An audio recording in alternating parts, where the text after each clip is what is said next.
Hello बच्चों, आज मैं एक क्वेश्चन से लेके आया हूँ जो जेई मेंस 2022 में थर्मोडायनामिक्स चैप्टर पे पूछा हुआ था। जेई मेंस 2022 में 29 जुलाई को शिफ्ट फर्स्ट में आपको ये क्वेश्चंस पूछा हुआ था जो थर्मोडायनामिक्स पे बेस्ड है। आप इस क्वेश्चन को एक बार रीड करो, बहुत ही अच्छा क्वेश्चन है। आपको इसमें थोड़ा सा दिमाग लगाने की ज़रूरत है और क्वेश्चन ईजिली बन जाएगा। तो एक बार आप इस क्वेश्चन को रीड करो। क्वेश्चन क्या बोल रहा है आपसे कि अगर हमारे पास एक रिएक्शन है, कार्बन ऑक्सीजन के साथ रिएक्शन करके कार्बन डाइऑक्साइड बना रहा है और 400 किलो जूल की एनर्जी रिलीज कर रहा है। ठीक है, 400 की एनर्जी रिलीज कर रहा है पर मोल में। कार्बन है, हाफ ऑक्सीजन के साथ रिएक्शन करके क्या बना रहा है, CO, और 100 किलो जूल की एनर्जी निकाल रहा है। व्हेन कोल ऑफ प्योरिटी 60%, हमारे पास एक कोल है जो कि 60% प्योर है, is allowed to burn in presence of insufficient oxygen. हमारे पास जो कोल है 60% उसके अंदर कार्बन है, उसको क्या किया जा रहा है, बर्न कराया जा रहा है इनसफिशियंट ऑक्सीजन में।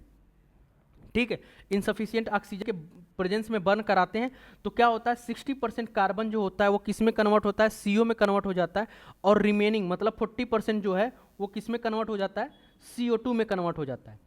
The heat generated when 0.6 kg of coal is burn is, अगर हमने 0.6 किलो kg क्या किया है, का कोल को बर्न किया है, तो आपसे पूछ रहा है कि कितनी एनर्जी रिलीज हुई होगी। तो आपको मैं इस क्वेश्चन को कैसे करोगे, आप देखो, पहले तो आप निकाल लो आपके पास कोल कितना है। कोल हमारे पास कितना है, 0.6 kg, यानी कि 0.6 इंटू 1000, तो हमारे पास कितना आ जाएगा, 600 ग्राम हमारे पास क्या है, कोल है। ठीक है, अब इस कोल हमारे पास एक्चुअली में कितना है, 600 ग्राम, लेकिन ये 60% प्योर है, यानी कि परसेंटेज ऑफ कार्बन कितना है, 60% है। यानी कि अगर हम 100 ग्राम हमारे पास कोल होगा तो उसके अंदर 60 ग्राम सिर्फ कार्बन रहेगा। ठीक है, तो यानी कि 60% का मतलब 60/100 इंटू 600, इसको कट करेंगे तो क्या आ जाएगा, 360 ग्राम हमारे पास प्योर कार्बन है। क्या है, प्योर कार्बन है, यानी कि हमारा एक्चुअल में बर्न कौन सा हो रहा है, 360 ग्राम कार्बन ही हमारे पास बर्न हो रहा है। ठीक है, अब हमारे पास 360 ग्राम कार्बन है, यानी कि कितने मोल कार्बन है, तो मोल ऑफ कार्बन हमारे पास कितना हो जाएगा, 360 डिवाइडेड बाई 12, तो मोल ऑफ कार्बन कितना हो जाएगा, 30 मोल हमारे पास कार्बन है। अब ये 30 मोल जो कार्बन है प्योर, इसमें से 60% जो कार्बन है वो क्या प्रोड्यूस कर रहा है, CO, और बचा जो रिमेनिंग 40% कार्बन है वो क्या प्रोड्यूस कर रहा है, CO2। यानी कि 30 का अगर हम लोग 40% निकालें, 40/100 करेंगे तो ये क्या आ जाएगा, 12 मोल। 12 मोल ऑफ कार्बन किस में जा रहा है, CO2 प्रोड्यूस करने में जा रहा है, और 30 इंटू 60/100 करेंगे, यानी कि 18 मोल जो आएगा कार्बन का वो क्या प्रोड्यूस कर रहा है, CO प्रोड्यूस कर रहा है।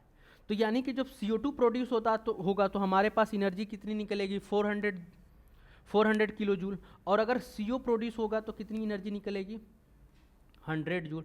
तो amount of heat equal to क्या हो जाएगा, amount of heat equal to क्या हो जाएगा, तो आपको मैं बताऊं तो अमाउंट ऑफ हीट जो होगा CO2 के लिए, किसके लिए, CO2 के लिए, तो आप एक बैलेंस इक्वेशन को ध्यान से देखो। तो अगर 1 मोल कार्बन डाइऑक्साइड में प्रोड्यूस हो रहा है तो 400 किलो जूल, 400 किलो जूल की एनर्जी रिलीज कर रहा है, यानी कि 12 मोल CO2 प्रोड्यूस होगा, यानी कि 12 मोल कार्बन बर्न होगा जो कि CO2 प्रोड्यूस करेगा, तो कितनी एनर्जी निकलेगा, 12 इंटू 400, यानी कि 4800 किलो जूल की एनर्जी क्या करेगा, रिड्यूस करेगा।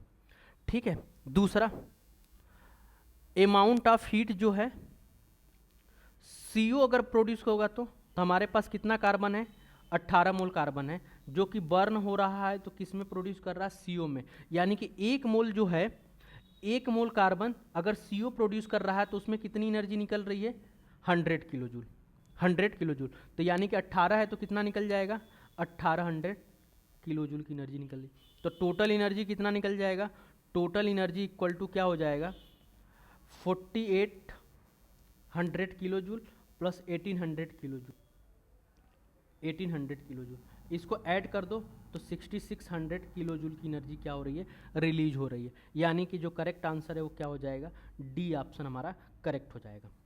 ठीक है, इस तरह से आप इस क्वेश्चन को सॉल्व कर सकते हो।